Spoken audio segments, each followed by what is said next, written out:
Hey, welcome to Texas Stadium. We are back with Monster Energy AMA Supercross and FIM World Championship. Jason Weigandt, Jim Holley, and Tom Landry, the longtime coach of the Dallas Cowboys.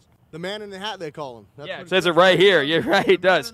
Now, of course, we all know that the spirit of Tom Landry here, he led his team to, I think what they said, 15 consecutive winning seasons. And also, you're never in Dallas until you actually take the big leap over here. Forget Lambeau leap. We're right here on the... Whoa, whoa, whoa, whoa, whoa, whoa. What's wrong, guys? What's wrong? What's wrong? Whoa, whoa. Hey, look, dude. Oh. Do not stand on or sit on the star. That star is sacred here, isn't it? That's right. Okay. My bad. Well, unfortunately, we had to move our position just a little bit. We're back down on the concrete floor. The security guards are gone, and we can start talking Supercross again. 1 week ago, we were in Toronto, so we've come back here to America's team to make sure that we know we're in the United States. Now, Chad Reed, he needed a good run in Toronto, and he got that.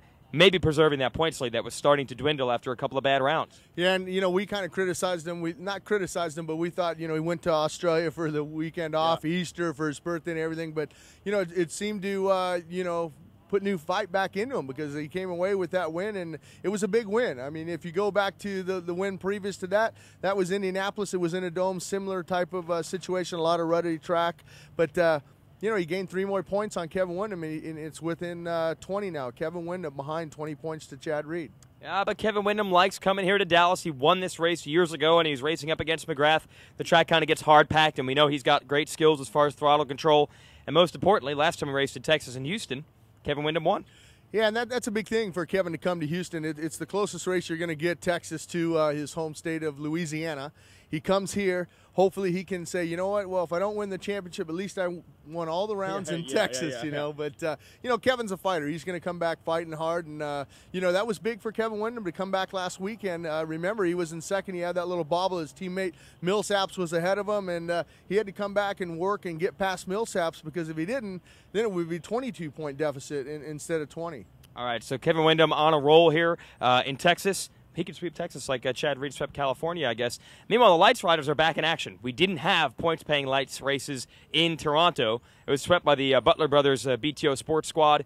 They're going to have some competition this weekend because Kennard and Villapoto and all those guys are back. Yeah, and I'm happy because we get to rekindle that fire that we had in Minnesota a couple weeks ago. I mean, I'm looking forward to Josh Grant. He knows that he had a chance to win that thing. Villapoto comes away with his first win of the season. But the key is he is still 24 points down to the rookie, Trey Kennard. And Trey Kennard, what can you say about him?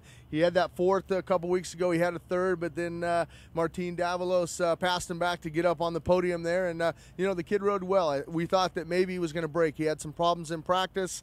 He didn't even finish the second practice because he crashed out. He had a crash in the first practice with his teammate. He comes back. He didn't have a good heat race, but you know what? He rode good in the main, and I think he's the real deal for sure. I mean, he's got 3 wins on the season, and he's got a 4th, and with 3 to go, Villapoto's hoping that Kennard can have some problems. Yeah, Jimmy and I did some math last night, which we're not too good at, but we figured all Kennard has to do is finish on the podium these last 3 races, and no matter how many races Villapoto wins, even if he gets all 3, Kennard's going to win the title by a sizable margin. So Villapoto has to basically pray for a miracle, but they've had some big Hail Marys here at this stadium, so I guess if any place it could happen, it could happen right here. Yeah, I mean, that's why we go racing every weekend. I mean, just because you have a 24-point lead doesn't mean that you've already wrapped up the championship. The championship will end on the not the 26th of April. That's when the other championship on the West ends. But the East Coast ends on the 19th there in St. Louis. So, between now and then, that's a long time. I mean, anything can happen during the week when you're out practicing and testing and things like that. But, we've seen stranger things happen before in Supercross. Well, strangely, I got stranded at my hotel room this morning in my hotel lobby. I couldn't make it over for the meeting, and then Trey Kennard and his trainer came out, and I hitched a ride with them.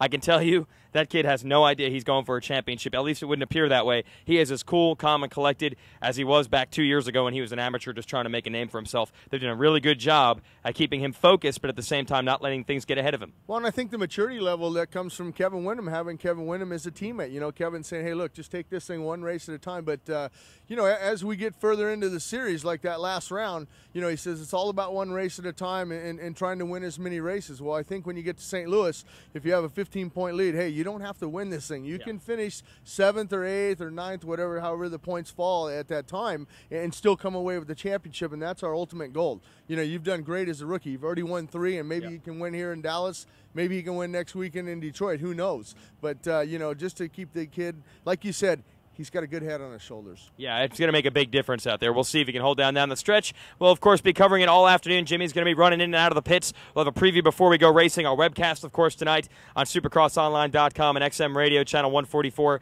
and then a post-race show as well. So welcome to Big D, and stay tuned with us all day long. Let's have a seat, bud. No, it says don't sit either. That's all right. Cut the camera. How are you going to prove that I was sitting here? It's not like it's on videotape or it's not like it's on videotape or anything. How do they know?